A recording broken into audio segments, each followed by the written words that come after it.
मित्रांनो नमस्कार. आपण आता एका नवीन म्हणजे जुनीच व्हरायटी आहे ती. डाळिंब सुपर भगवा म्हणून त्या जातीची लागवड केली आहे. 2 एकरमध्ये लागवड केली आहे. आमचे बंधू जितेंद्र भाऊ ठुबे यांचं सगळं त्या बागेत कामकाज चालू आहे. आणि भरपूर लोक म्हणतात एक खोड पद्धत ठेवा, पण त्यांचं असं म्हणणं आहे की 2 खोड आपण पहिले ठेवू.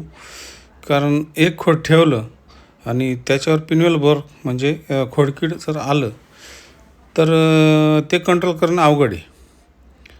मग त्यामुळे 2 खोड पद्धत ठेवून त्यांचं असं सिस्टम चालू आहे. त्यामध्ये पहिली पद्धत झाड थोडं वाढलं, त्याच्या आधी झाड लावण्याच्या आधी सुपर फॉस्फेट आणि आपलं हे निंबोळी पेंट याचा डोस आधी खाली दिला आहे. त्यानंतर तर अजून तर काही डोस दिला नाही. आणि कलम चांगली होती, त्यामुळे आता कट करून 2-2 शूट ठेवून आणि वरती खोड मजबूत होण्यासाठी हे जे 2 फांद्या निघत आहेत त्याच्या आधीचा जो शेंडा आहे तो आपण मारून घेतो आहे.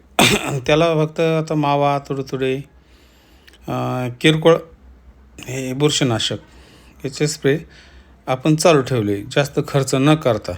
आणि आपलं पहिल्यापासूनचं तत्त्व आहे कमी खर्चात डाळिंब उत्पादन कसं करायचं, हे आपलं तत्त्व आहे.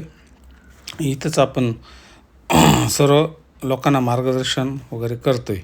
कारण ह्या डाळिंब क्षेत्रात फसवेगिरी खूप चालू आहे. जे कन्सल्टंट लोक आहे ते हे औषध मारा, ते औषध मारा, हे फार चालू आहे. हे बघा, ही सिस्टम अशी दिसते ना, तर हा शेंडा मारला का 2 फांद्या निघता, परत 2 फांद्याच्या पुढे परत 2 फांद्या निघतात. त्याचं शेंडा मारला की परत 2 फांद्या आपल्या परिपक्व होतात, म्हणजे खालची काडी तयार होती आणि झाड स्वतःहून उभं राहतं. म्हणजे झाडाला आधार देण्याची गरज नाही. भविष्यात झाडाला आधार देण्याची गरज वाटणार नाही अशा पद्धतीने आपण झाड.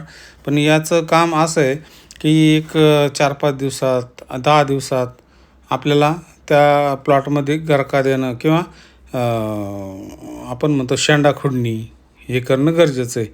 आणि खालून जे वॉटर शूट आहे ना, आत्तापासूनच त्याचं नियोजन केलं ना तर पुढे जाऊन ते वॉटर शूटची आपल्याला संख्या कमी होईल. ही पद्धत आपल्याला करणं गरजेचं आहे. आणि मावा, तुडतुडे यासाठी रोगर, आपले स्वस्तामधले औषधं, रोगर, आपलं सायपरमेथ्रिन, किरकोळ कारकोळ औषधं मारणं गरजेचं आहे. धन्यवाद मित्रांनो, नमस्कार.